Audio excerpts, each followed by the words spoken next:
प्राण अपरिचित चीज नहीं है हमारे लिए, हम उसी के कारण है। और आज आपने जब कुछ अनुभूति का प्रयोग किया पहले 2-3 मिनट,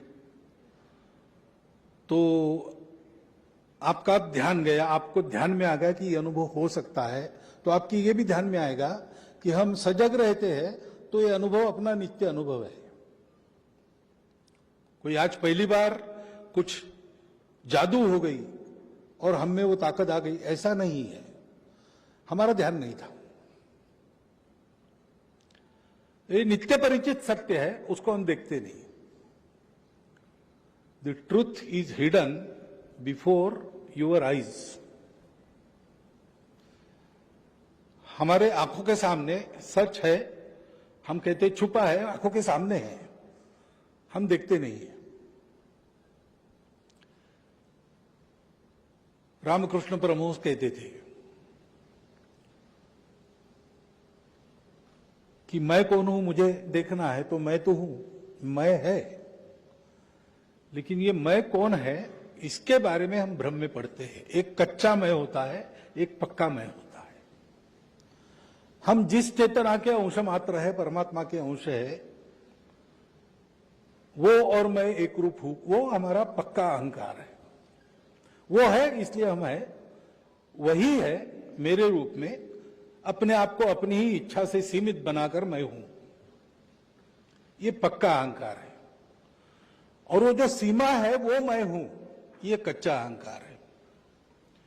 सत्य और मनुष्य की दृष्टि, इसके बीच में ये जो कच्चा अहंकार है वो पर्दा बनकर रहता है। और हम हमेशा अपना विचार करते हैं, तब उसी को लेके चलते हैं।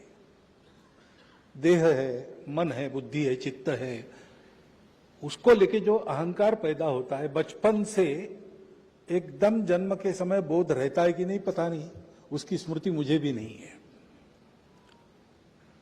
लेकिन अपनी भूख समझ में आती है, अपना दुख समझ में आता है, अपना आनंद समझ में आता है, तो देह भावना समझ में आती है। और बाद में दुनिया उसको और पक्का करती है। दुनिया उसको एक नाम दे देती है, एक रूप धीरे धीरे आकार में आता है, कुछ संस्कार होते हैं, कुछ कुल संस्कार मिलते हैं। तो इन सारे अभिमानों का मिलकर मैं हूं, ऐसा मैं समझकर चलता हूं।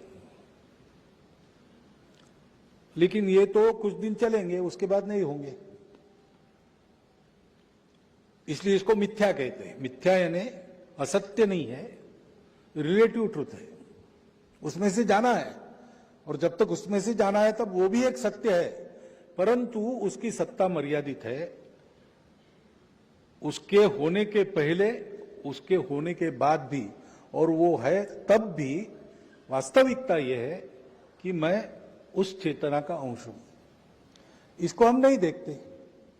इसलिए एक गीत में ऐसा कहा, अपने ही निर्मित माया भंवर में फंसा भूलकर आप से आप ही है, क्यों रो रहा दास्य की बंधनों में, अरे वीर उठ दास तू तो नहीं है। वास्तव में भारतवर्ष में ये भाषण देने की आवश्यकता नहीं है,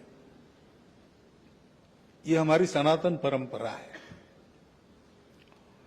लेकिन गत 2000 वर्षों में विश्व जिस प्रभाव से चला, वो इस प्रभाव में चला है, अहंकार के प्रभाव में चला है कि भाई ये मेरे ज्ञानेंद्रिय है, उससे मैं ज्ञान प्राप्त करता हूं, उससे जो ज्ञान प्राप्त करता हूं वही सही है, उसके परे कुछ भी नहीं है। उनकी मैं शक्ति बढ़ाता हूं टेलीस्कोप और माइक्रोस्कोप से, सूक्ष्माति सूक्ष्म माइक्रोस्कोप से देखता हूं, स्थूलाति स्थूल टेलीस्कोप से देखता हूं। लेकिन उनके जरिए जो दिखेगा वही सही है, बाकी नहीं है। तो परमात्मा, ईश्वर, भगवान है ऐसा आप कहते हो, हमारे टेस्ट ट्यूब में लाके दिखाओ। इस प्रतिज्ञा के साथ मानव चला 2000 साल पहले से, या कहिए कि 500 साल के बाद, 500 साल पहले से। विज्ञान का आविर्भाव हुआ तब।